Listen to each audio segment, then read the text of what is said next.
بطلنا النهاردة هو كاي، شاب عايش في عالم مليان وحوش غريبة ما بترحمش. كل يوم بيحارب علشان يلاقي لقمة يعيش بيها، ورغم ضعفه واللي حواليه دايما بيقللوا منه بيكمل الطريق. وفي لحظة حرجة بين الحياة والموت للأبد، فيا ترى هل هيقدر يثبت نفسه ويحقق كل اللي بيحلم بيه؟ ده اللي هنتابعه في قصتنا النهاردة. بنشوف الملك وهو واقف مع المساعد بتاعه، وبتكون في معركة قوية جدا دايرة بين البشر والوحوش، ولكن النائب بتاعه بيطمنه ان الجناح الايسر للجيش بيكون عامل اللي عليه وزيادة، ولكن الجناح الايمن بيكون بيتلعب بيه الكورة من الوحوش. وبنشوف مجموعة من الجنود بيهجموا بكل قوتهم على الوحوش، وبيقدروا ان هم يخلصوا على وحش منهم. وعلى الجانب التاني عند ولد صغير بيكون واقف قدام وحش وبيهدده بالسلاح بتاعه. ساعتها بيجي صديقه مانسو وبيطمن الولد ده ان هم هيقدروا يهزموا الوحش مع بعض، لكن فجأة الوحش ده بيهجم على الولد الصغير وبيوقعه على الارض. وبالمناسبة الولد اللي واقع على الارض ده هو بطلنا كاي، وبيكون مانسو هو كمان اتضرب ومرمي عند الشجرة، ولكن الوحش بيهجم على بطلنا كاي. ولكن يا فرحة ما تمت، الوحش ما بيلحقش حتى بالأعظم مولوك، وبيتكلم وبيسأل الوحوش اللي واقفة دي ازاي يجرؤوا ان هم يدخلوا الأرض اللي هو فيها. وبعد كده بيجمع قوة مرعبة جدا عشان يبدأ يحاربهم. وكل واحد من القرويين بيبدأ ان هو ياخد حجر مقدس من الوحوش الميتين وياكلوا الاشياء اللي داخله. وبعد ساعات قليلة بنشوف زعيم القرية اللي هو في الاساس والد ملوك عامل وليمة كبيرة جدا وعازم فيها القرية كلها احتفالا بان هم قدروا يهزموا الوحوش. وبنشوف ان الاكل اللي هم بياكلوه بيكون غير الاكل اللي عند القرويين العاديين. وبنشوف ان بطلنا متضايق جدا لانه واخد حصة قليلة جدا من الاكل، وبيقرر ساعتها ان هو يتدرب وياكل اكتر عشان ياخد حصة كبيرة من الاكل بعد كده. واثناء ما بطلنا بيكون بيتدرب بيقع على الارض، وساعتها بيجيله صديقه بيبدأ ان هو يتمرن معاه، ولكن في وسط التمرين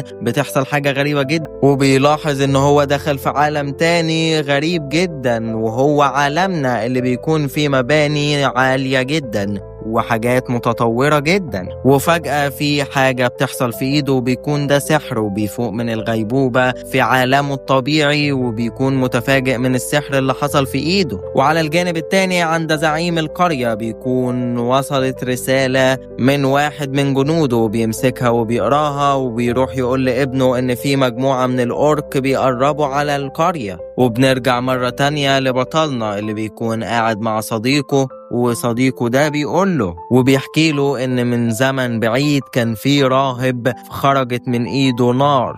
ساعتها بطلنا بيتشد جدا من اللي هو سمعه ده، ولكن يا فرحة ما تمت، صديقه بيعرفه ان دي قصة هو سمعها بس وهو صغير. لكن ساعتها تاني يوم بيصحى بطلنا بدري جدا قبل اي حد، وبيروح وبيجرب ان هو يبدأ يخرج نار من ايده، ولكنه بيفشل في المرة الأولى وبيكون مش عارف يعمل ايه، وبيبدأ ان هو يفكر وبيحس ان في نار جواه وان في شعلة صغيرة جوه قلبه، والشعلة دي بتكبر بالتدريج. ساعتها بطلنا بيتحمس جدا وبيبدأ ان هو يجرب مرات عديدة وعديدة، ولكنه في الآخر بيفشل. وبنروح لمكان تاني اللي هو بيكون الغابة، بيكون في عدد كبير جدا من الجنود مقتولين بسبب الخنازير الضخمة. ولكن بعد دقايق معدودة بيبدأ هجوم قوي جدا بين القرية والوحوش المرعبة، ولكن أثناء القتال بطلنا بيتصاب إصابة قوية وفي خنزير مرعب بيقرب عليه،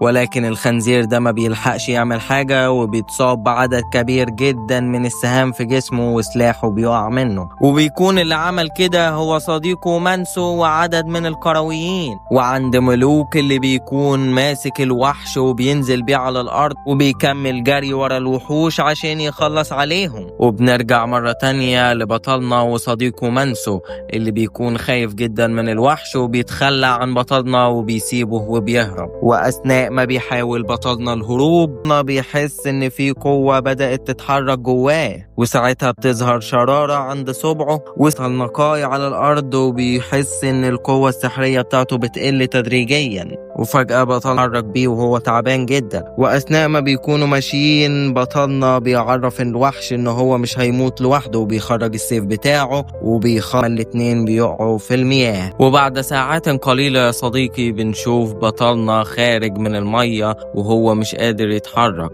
ولما بيبص جنبه بيتفاجئ إن الوحش مرمي هو كمان على الشط وميت. وبعد كده بيزحف على الأرض لغاية الوحش وبيطعنه بالسكينة طعنة معينة، وبيخرج منه الطعام الروحي اللي هما بيخرجوه من الوحوش، وبيبدأ إن هو ياكله. وبيكون بطلنا تعبان جدا بسبب الجرح اللي مش راضي يلم في دراعه، وبيكون خلاص فقد الأمل ومفكر إنه هو هيموت. وبنرجع مرة تانية للمعسكر، وبيكون صديق بطلنا مانسو قاعد وصديقه بيجيله وبيسأله على بطلنا. ساعتها مانسو ما بيردش عليه وبيبصله ببصة حادة جدا. ساعتها صديقه ده بيخاف وبياخد بعضه وبيقول له خلاص انسى اللي انا قلته لك وبيمشي. وبنشوف ساعتها ان مانسو متضايق جدا. وفي صباح اليوم التاني بنرجع مرة تانية لبطلنا اللي بيصحى وبيكون متفاجئ جدا ان هو لسه عايش، وبيبص على الجرح وبيتفاجئ ان هو خلاص اتشافى. وبيبدأ ان هو يتحرك في الجزيرة وبيكون مستغرب جدا من اللي حصل له، وبيبدأ ان هو يقرب من جبل فيه صخر شكله غريب جدا مغطى باللبالب.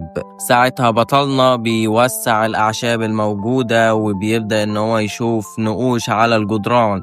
ساعتها بيستخدم سحر النار بتاعه وبيضربه في الصخور، لكن المفاجأة ان بيحصل انفجار ضخم جدا بيطير بطلنا لبعيد. والمفاجأة ان لما بطلنا بيبص في المية اللي قدامه بيتفاجئ ان ظهر على وشه الشعار الملكي، وبعد ثواني معدودة وشه بيرجع للشكل الطبيعي تاني. ساعتها بطلنا بيقرب مرة تانية من الجدار اللي عليه النقوش دي، وبيبدأ ان هو يحط ايده عليها وبيكون مش فاهم اي حاجة.